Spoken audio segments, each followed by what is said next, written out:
Hello everyone. So I'm going to answer another question under the series You Ask We Answer. Before I start that, let me just give you a brief intro about myself. I'm Sharad. I'm CEO and co-founder of Catapult Classes. I'm a pass out of IFT Delhi and six times 99 plus percentiler. In CAT 17 I got 99.92. In CAT 18 I got 99.9. CAT 19 it was 99.97 and CAT 20 it is 99.77. So let's just start with this question. This question is asked by Diksha. Sorry, I forgot to mention it here. Now, let's see this question. This question is of data interpretation and logical reasoning और circular motion का with family tree question है. एक circular motion with family tree हमने कल भी solve किया है. उसका भी लिंक मैं सजेशन विंडो में डाल दूंगा, तो वो ऊपर आई करके आ जाएगा सजेशन में, तो उसको भी देख सकते हो. Let's see this question. 8 persons of the same family sit around a rectangular table in such a way that 4 persons A, B, C and D sit along one of the longer sides of the table facing north. तो कुछ इस तरीके से है. ये मान लेते हैं टेबल है और इसमें ये 4 पोजीशंस हैं और इधर भी 4 पोजीशन है. तो ए बी सी डी किधर बैठेंगे? नॉर्थ की तरफ देखते हुए. तो हम हमेशा ये मानते हैं कि ये नॉर्थ है और इधर से नीचे की तरफ देखते हुए साउथ है. So this is north viewing and this is south viewing. तो A B C D will sit here and P Q R S will sit here. तो ये पहले से ही गिवन है कि कौन किधर बैठने वाला है, तो ये ध्यान रखना. P Q R S sit facing south. Each person faces exactly one person who sits on the opposite side. Each person faces exactly one person who sits on the opposite side. The following information is known about them. तो ये opposite faces वाला ये मैंने बना ही दिया. P is the brother of Q. तो P is brother of Q, तो हम यहाँ पे बना लेते हैं कि ये P ब्रदर है. किसका ब्रदर है? Q का ब्रदर है. कल मैंने पहले भी डिस्कस किया है कि स्क्वायर में मेल, सर्कल में female, husband wife will be shown by double arrow and brother sister and all those will be shown by single line. तो ये हम हमेशा फॉलो करते चलेंगे. P is the brother of Q. Who, ये who किसके लिए है? Q के लिए है. Who is not adjacent to either P और S. तो Q जो है वो P और S के एडजेसेंट नहीं है. एडजेसेंट नहीं है मतलब उसके बगल में नहीं बैठा है. तो कैसे होगा कि Q अगर यहाँ पे बैठा है तो यहाँ पे और यहाँ पे P और S नहीं आ सकता है. अब टोटल पोजीशंस कितनी है? 4 ही पोजीशन है. तो अगर यहाँ पे P और S नहीं आ सकता है तो कौन आएगा? हमारे पास सिर्फ एक ही बंदा बचता है R. इसका मतलब जो ये Q है ये बीच में नहीं बैठेगा. So Q will sit in either of the corners. किसी ना किसी कॉर्नर में बैठेगा Q. Q won't sit in the middle of this region. तो अगर Q कॉर्नर में बैठेगा तो चाहे तो हम इस कॉर्नर में बैठा दें या फिर इस कॉर्नर में बैठा दें, लेकिन कॉर्नर में ही बैठेगा. तो अभी देखते हैं आगे. A is the daughter of P. A P की डॉटर है, तो यहां पे हमने A बना दिया. And sits to the immediate right of B's husband. तो A यहां पे कहीं पे बैठेगी और कहां पे बैठेगी? B के हस्बैंड के राइट में बैठेगी. यानी कि हमको एक चीज और पता चल रही है कि B इज अ फीमेल और उसका एक हस्बैंड भी है यहाँ पे इस फैमिली में.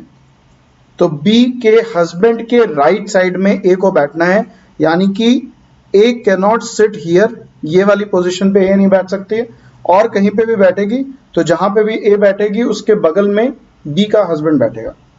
Okay. D is opposite to neither P nor S.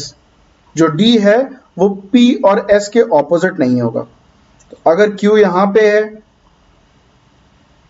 तो P यहां पे नहीं आ सकता है, ना S यहां पे आ सकता है. तो P और S लेट से यहां पे हैं, तो जो D होगा वो इनके ऑपोजिट नहीं होगा, वो कहीं और होगा. तो हम लोग ये काम करते हैं, हम D को Q को बैठा ही देते हैं. तो Q को अगर हमने यहाँ पे बैठा दिया जस्ट फॉर द सेक, अभी अगर कहीं कॉन्ट्राडिक्ट होगा तो देखा जाएगा. P और S को यहाँ पे बैठा देते हैं. तो इससे हमें क्या पता चला कि D यहाँ पे नहीं है. सो D will sit either here और हियर. यही D की पोजीशन हो सकती है. फिर क्या है? C is niece of P but is not opposite to either P और S. तो C भी P और एस के ऑपोजिट नहीं है, तो या तो यहाँ पे सी होगी या तो यहाँ पे होगी। And C is niece of P, यानी कि सी भी एक फीमेल है। इतना हमें पता चल चुका है। अब हमको ये बताओ, अगर हम पॉइंट नंबर टू को फिर से देखें, A is the daughter of P and sits, and जब आ रहा है तो ये फिर से ए की बात कर रहा है। अगर यहाँ पे हु, whom, where, what इस तरीके के वर्ड होते तो वो उसके बगल वाले सब्जेक्ट के लिए यूज होते। तो ए के बारे में है, A is sits to the immediate right of B's husband. तो ए अगर यहाँ पे बैठेगा तो यहाँ पे जो भी बैठेगा वो बी का हस्बैंड होगा, और ए अगर यहाँ पे बैठता है तो यहाँ पे बी ही आएगा, क्योंकि अब बी के लिए यही दोनों स्पॉट्स बच रहे हैं। तो इसका मतलब कि ए यहाँ पे नहीं आ सकता, बिकॉज ए किसके बगल में बैठा है, बी के हस्बैंड के बगल में बैठा है। तो हमें पता चल गया कि ए यहाँ पे है और बी यहाँ पे है, ये हमें फिक्स पता चल गया, और दोनों ही फीमेल है तो इनको मार्क कर देते हैं। अब ये सी और डी में से एक हस्बैंड है, तो सी हमको पता है कि वो फीमेल है, यहाँ पे दिया हुआ है कि C is the niece of P, niece का मतलब फीमेल। तो अगर नीस है तो इसका मतलब कि यहाँ पे सी नहीं हो सकती है, तो हमें पोजीशन पता चल गया, यहाँ पे डी है और यहाँ पे सी है, और ये डी एक मेल है, और डी कहाँ पे आ जाएगा, डी यहाँ पे आ जाएगा। तो ये हमने ए बी सी डी को पूरी तरीके से फिल कर लिया है। अब आगे देखते हैं। B is not opposite to S, B is not opposite to S, इसका मतलब इस पोजीशन पे एस नहीं आ सकता है, तो इसको भी फिक्स कर देते हैं। यहाँ पे हम किसको कर देते हैं, पी को कर देते हैं, और यहाँ पे हम एस को कर देते हैं। But is opposite her brother, तो बी का ब्रदर कौन है, पी है। तो अब हमको पता चल गया कि फैमिली ट्री में हम यहाँ पे बी को ऐड कर देते हैं, और बी के बगल में हम उसके हस्बैंड यानी कि डी को ऐड कर देते हैं। इतना हमें पता चल गया, ठीक है। फिर क्या कह रहा है, but is opposite her brother, D has only one child who is a male, तो डी का एक ही चाइल्ड है, यानी कि डी और बी का एक ही चाइल्ड है जो मेल है, तो ये हमने बना दिया। फिर क्या है, Q is the daughter of C's grandfather, तो Q कौन है, डॉटर है, तो पहले तो उसको फीमेल बना देते हैं। किसकी डॉटर है, C के ग्रैंडफादर की डॉटर है। तो अब C का ग्रैंडफादर यानी कि P की नीस है C, तो यहाँ पे आ जाएगी C, तो ये वाली कंडीशन सेटिस्फाई होगी। और इसके ग्रैंडफादर की डॉटर है Q, यानी कि यहाँ पे अगर हमने एक ग्रैंडफादर को बना दिया तो उसके डॉटर है Q, और फिर उसका सन हो जाएगा P, यानी कि Q, P एंड B आर सिबलिंग्स। और यहाँ पे R नहीं आ सकता है, नॉट R, गिवन है कि जो ग्रैंडफादर है C का वो R नहीं हो सकता है। अब हम अगर इसमें देखें तो हमारे पास लोग कौन कौन हो चुके हैं, A हो चुका है, B हो चुका है, C हो चुका है, D हो चुका है, A B C D चारों हो चुके हैं, P हो चुका है, Q हो चुका है, R और S बच रहा है। R यहाँ पे आ नहीं सकता है, बिकॉज गिवन है कि C is grandfather who is not R, तो यहाँ पे कौन आ जाएगा, S आ जाएगा, और R यहाँ पे आ जाएगा।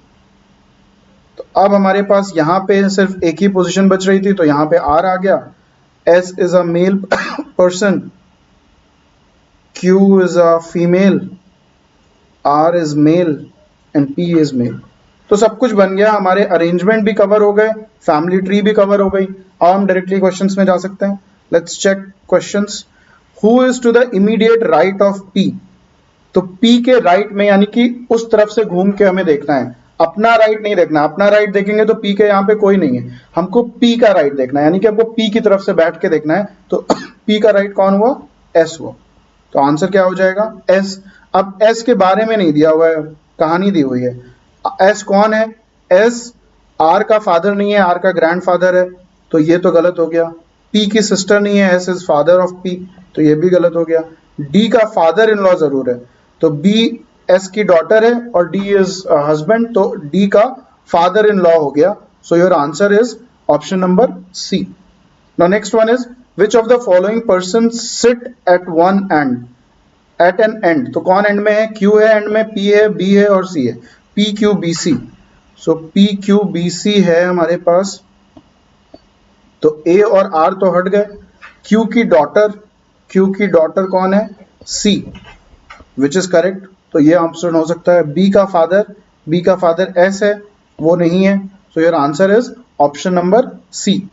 लास्ट क्वेश्चन है, which of the following statements is true? Q is at the left end. Q किस एंड में है? राइट एंड में है. अगर हम Q की तरफ से देखें तो राइट एंड में है, तो ये नहीं मार्क करेंगे. B is at the right and. B is at the right and. B की तरफ से देखो तो B राइट एंड में है, तो ये हो सकता है. C, R is the father of A. R is not father of A. R is cousin of A. सो ये भी नहीं होगा, तो ऑल ऑफ द अबव तो हो ही नहीं सकता. तो करेक्ट आंसर क्या हो जाएगा? Option number B. So this question was answered under the series you ask we answer.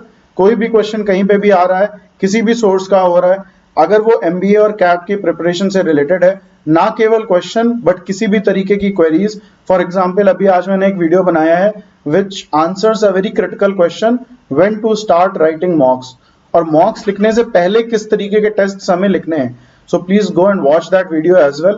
And if you have any query related to your MBA preparation, चाहे वो कॉलेज से रिलेटेड हो, चाहे वो कोर्स से रिलेटेड हो, चाहे वो पढ़ाई से रिलेटेड हो, चाहे वो डीमोटिवेशन आ रहा है उससे रिलेटेड हो, please feel free to reach out to us. And if you have liked our video, liked our efforts, please like and subscribe to our YouTube channel and press this bell icon so that कोई भी video आ रहा है वो आप लोगों तक पहुंचे और आप लोग उसको देखो. One thing which I can guarantee you कि इस साल भर तक इतने वीडियोस और इतने क्वेश्चंस हम अपने चैनल पे डाल देंगे कि अगर आप लोग रेगुलरली कर रहे हो, एक साथ भरने का आइडिया नहीं है, हर दिन थोड़े थोड़े सेगमेंट्स में डाल रहे हैं, कि अगर आप रेगुलरली इनको सबको देख रहे हो तो आपको कुछ भी और करने की जरूरत नहीं है.